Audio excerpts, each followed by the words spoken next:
Amén, mis hermanos. Bueno, inmediatamente vamos nosotros a buscar en el libro de Hebreos, capítulo 12, verso 1 al 3. Un texto muy conocido de la palabra, pero que nosotros queremos activar por el Espíritu algo específico de aquí, de esta palabra de Dios. Este es el tiempo en el cronos del hombre, pero en la eternidad de Dios, para que se active esta palabra. Este es el tiempo que antecede a la venida de Cristo, y por eso el Señor está ocupado, está interesado en que nosotros aquilatemos, en que se nos revele el poder, la esencia, el sentido de esta palabra en el día de hoy. Y dice aquí, ¿estamos todos ahí ya? Por tanto, nosotros también, teniendo en derredor nuestra tan grande nube de testigos, despojémonos de todo peso y del pecado que nos asedia, y corramos con paciencia la carrera que tenemos por delante, puestos los ojos en Jesús, el autor y consumador de la fe. Y aquí, fíjese bien, el cual, por el gozo puesto delante de él, sufrió la cruz, menospreciando el oprobio, y se sentó a la diestra del trono de Dios. Considerad aquel que sufrió tal contradicción de pecadores contra sí mismo, para que vuestro ánimo no se canse hasta desmayar. El Señor añada gracia, bendición, unción, autoridad y poder a su bendita palabra. En los últimos días hemos recibido, aparte de todo el arsenal de palabra que recibimos siempre de parte de nuestro pastor Rafi, a quien desde aquí, no es un cliché, no es que nos programamos así, no es que nos dicen que lo digamos, es que nos sale del corazón bendecir su vida por tanta bendición que hemos recibido de él. Donde quiera que esté, Dios use a su siervo en la misión donde esté, en el nombre de Jesús. Y mis homólogos pastores, mis hermanos, han estado predicando la última, donde el pastor Miguel pues hizo una disertación bien explícita sobre cómo debemos guardar nosotros el corazón, porque de él mana la vida. Nuestro pastor Francis nos estuvo impartiendo de una palabra que es para que nos mantengamos en la paz de Dios y recibamos la paz de Dios. Entonces, este componente de guardar el corazón con esa impartición de paz nos va a nosotros a dar hoy un licuado, una batida, una comida que ya va a estar procesada por el Espíritu, que tiene que ver entonces con el gozo. Esta palabra está completamente, directamente unida a un propósito de Dios de la restauración del gozo en el espíritu del cristiano para este tiempo. Y fíjense, el pastor Luis siempre le gusta mucho hacer la comparativa de la palabra de la Reina Valera con la Biblia de las Américas. Entonces, cuando la palabra dice aquí, despojémonos de todo peso y del pecado que nos asedia, dice la Biblia de las Américas, y del pecado que tan fácilmente nos envuelve. Ustedes se fijan cómo ahorita estamos envueltos y seguimos envueltos en la presencia de Dios. Entonces, el enemigo es especialista, siempre imitando lo de Dios y tratando de hacer al margen contrario lo mismo. Él trata de envolvernos en el pecado. O sea, y del pecado que tan fácilmente nos envuelve.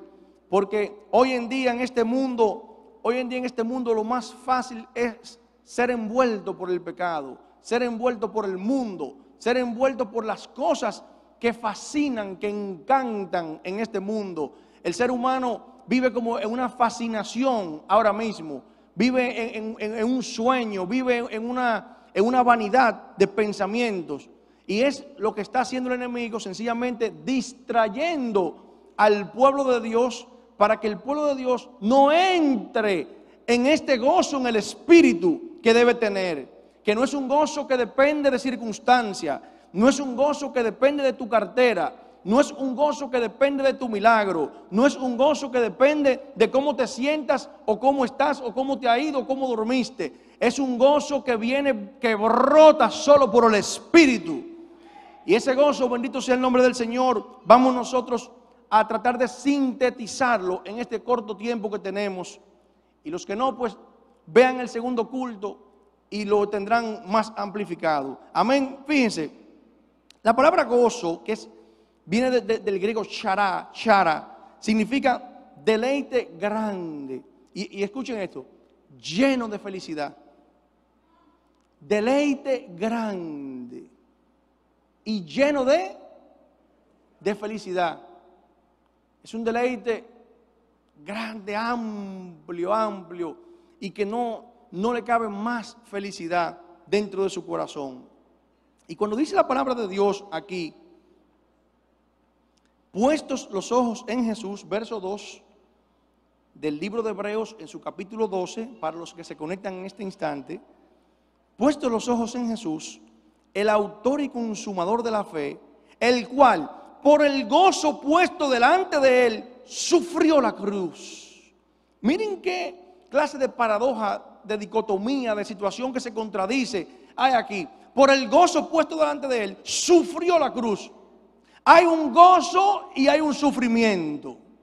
Dice la palabra del Señor que él se entristeció en un momento dado. Que él estaba en el Getsemaní, en el lugar donde le aprietan a usted, donde lo exprimen. Él estaba sudando gotas de sangre. ¿Saben, mis amados hermanos, que muchas veces porque no tenemos la revelación de la palabra, no entendemos qué es lo que pasa? Miren, bueno, es que es normal que yo esté con esta tristeza y que esté sufriendo y que yo sienta las cosas, porque aún el mismo Jesús le dijo a Dios: Padre, quita de mí esta copa si te es posible, para que no se haga mi voluntad sino la tuya. Miren, mis amados hermanos, ¿ustedes saben de qué copa era que Jesús quería que Dios le librara? ¿Ustedes saben de qué tristeza era que le envolvía a Jesús? ¿Ustedes saben qué clase de angustia, de dolor era que tenía Jesús en ese momento? Porque tenemos que ser racionales en la palabra. ¿A qué vino Jesús a la tierra? ¿A qué vino Jesús, Pastor Joel? A pagar por nosotros. Vino a morir, vino a ser crucificado. Entonces, ¿cómo usted va a dejar el cielo? ¿Cómo usted va a dejar estar al lado del Dios Padre? ¿Cómo usted va a dejar la forma de Dios para entonces cuando venga aquí en la tierra arrepentirse o estar dudando?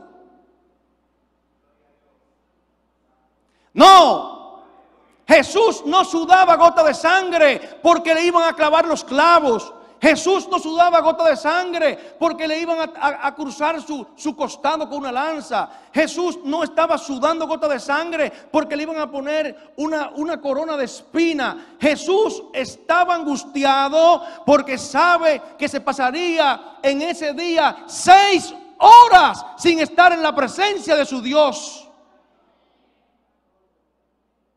Porque en el momento en que cargara con el pecado y la maldad de la humanidad, Dios, que no puede habitar con el pecado, ¡buf!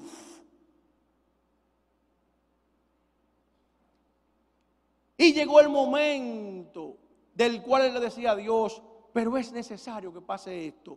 No es que si era necesario que me crucificaran, él vino a eso.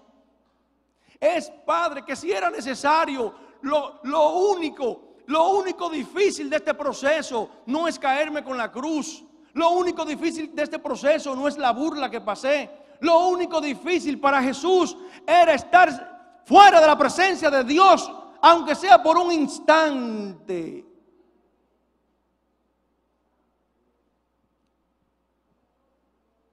Bendito sea el nombre del Señor.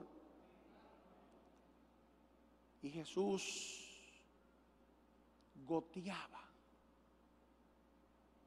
sangre por sus poros. Era tal contradicción de pecado, era tal contradicción de dolor, el dolor de la separación, el dolor de la muerte segunda de Jesús. La muerte segunda de Jesús fue la separación de Dios, la separación de la presencia de Dios. Esa que a veces a nosotros nos hace tan poca cosa separarnos de ella. Mientras el pecado con facilidad nos envuelve, para Jesús no era fácil. Para Jesús era perderlo todo. Para Jesús era perder su esencia. Él nació, Él no fue creado, pero Él existió desde la eternidad para estar en comunión con su Padre. Y le estaban quitando, ese fue el proceso más difícil de Jesús. La gente ve los latigazos, ve la sangre que sale, los pedazos de carne, ve el sufrimiento, la galleta, etcétera. Eso es poca cosa, mis hermanos. El sufrimiento de Jesús fue la separación del Padre. Miren, pero dice la palabra, el cual por el gozo puesto delante de él sufrió la cruz. ¿De qué gozo estamos nosotros aquí hablando? Nosotros no negamos, escuche, nosotros no negamos los procesos. Nosotros no negamos la tristeza.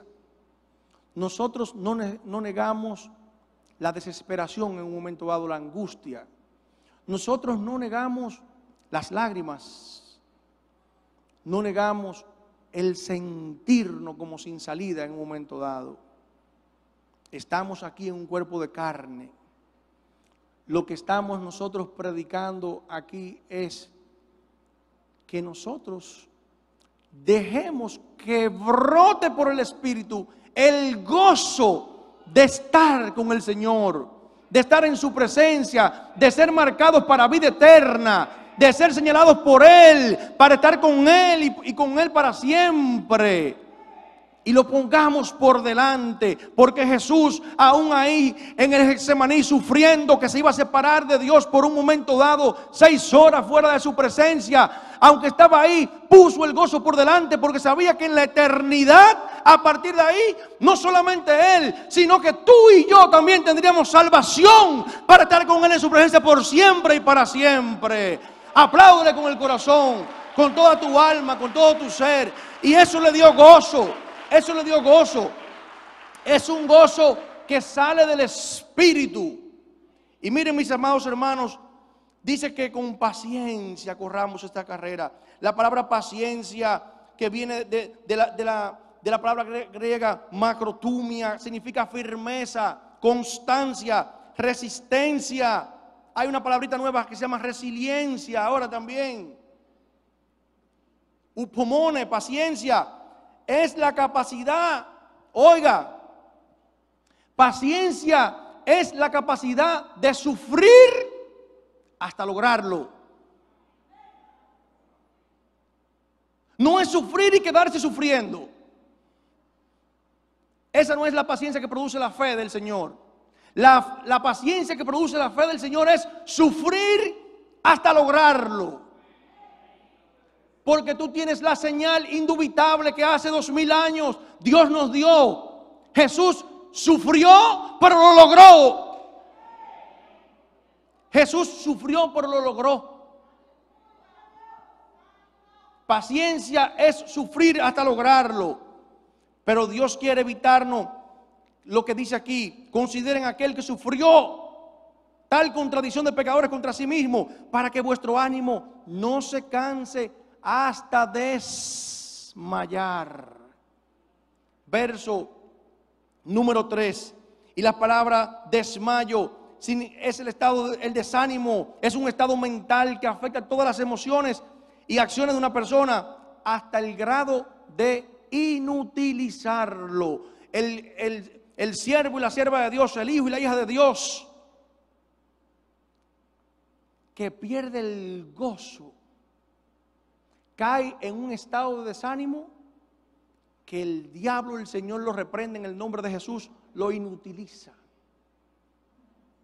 ¿Usted sabe lo que significa algo inútil? No sirve. No sirve para nada. No sirve para nada.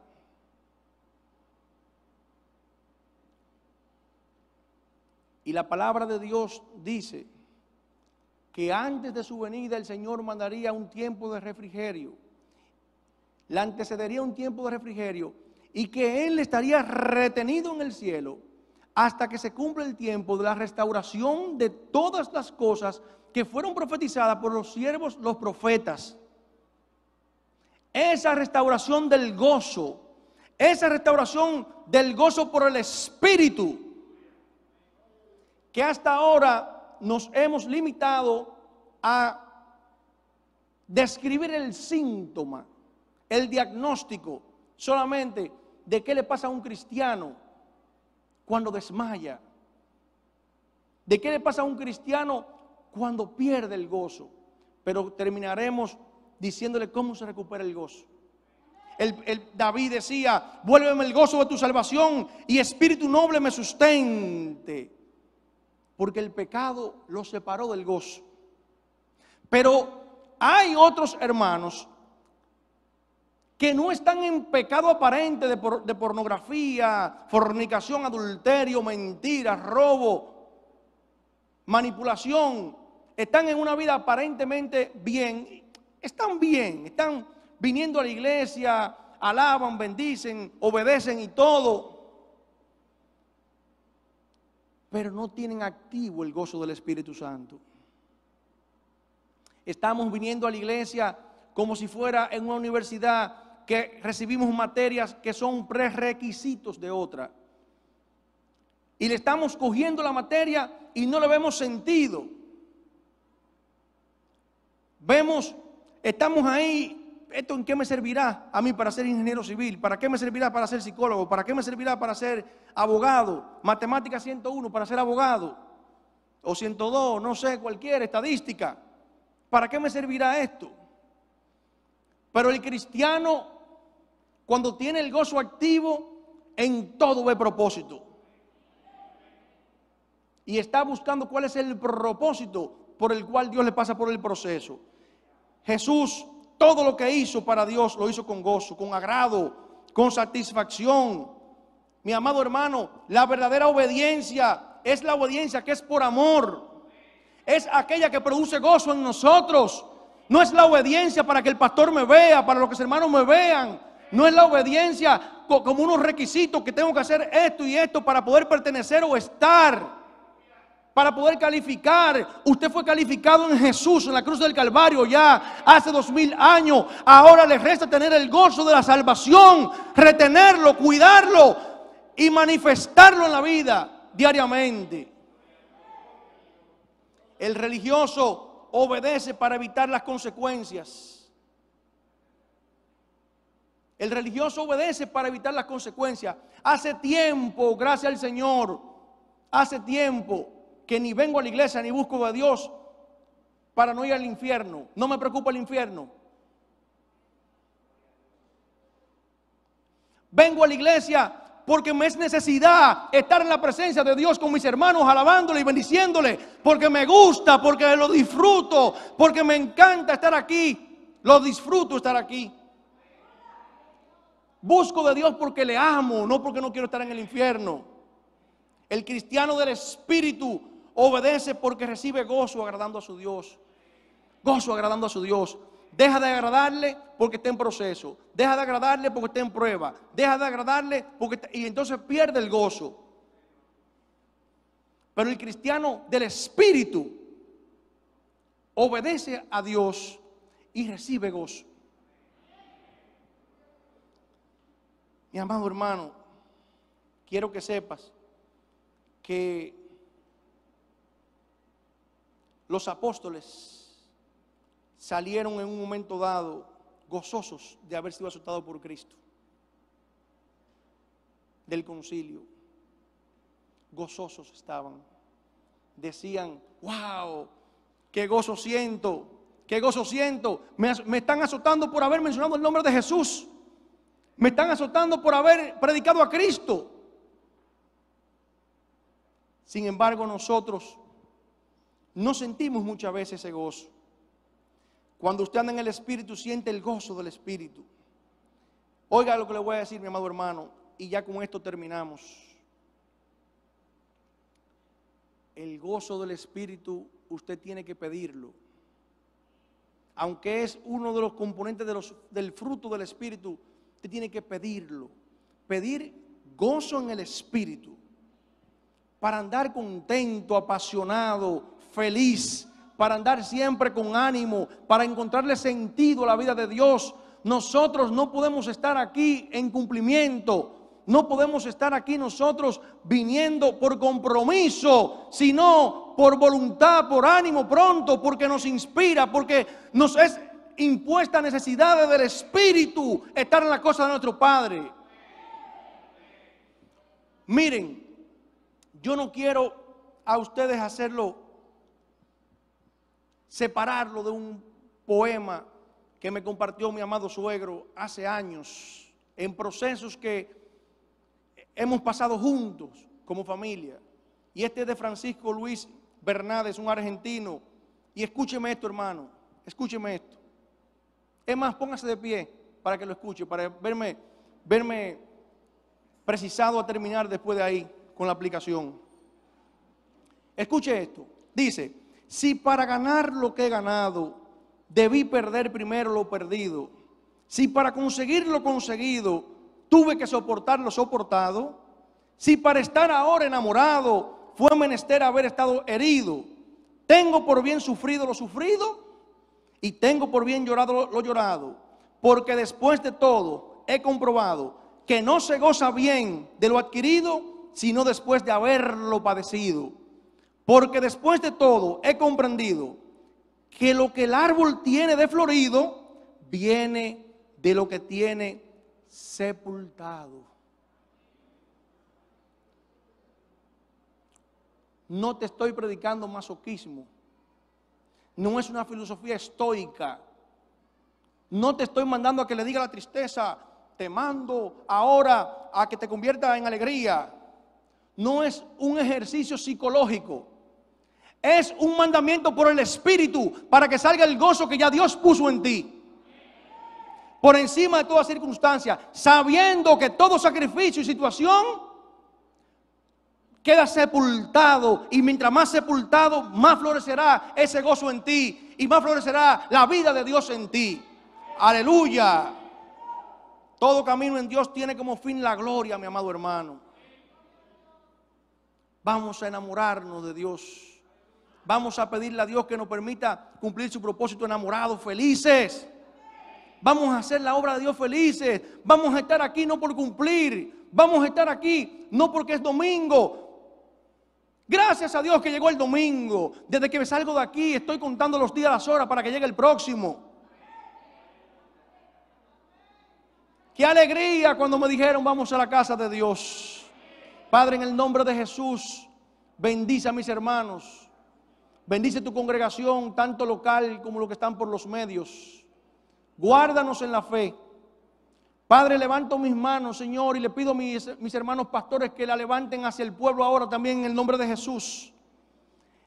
Impartimos en el nombre de Jesús ahora el gozo del Espíritu, el gozo que sobrepasa todo entendimiento junto con la paz, el gozo que no tiene que ver con circunstancia, tristeza, con escasez, con proceso, con matrimonio, con dinero, con bolsillo, con nada, sino el gozo que brota por estar en la obediencia con Dios, el gozo que brota por estar en la presencia de Dios, el gozo de nuestra salvación.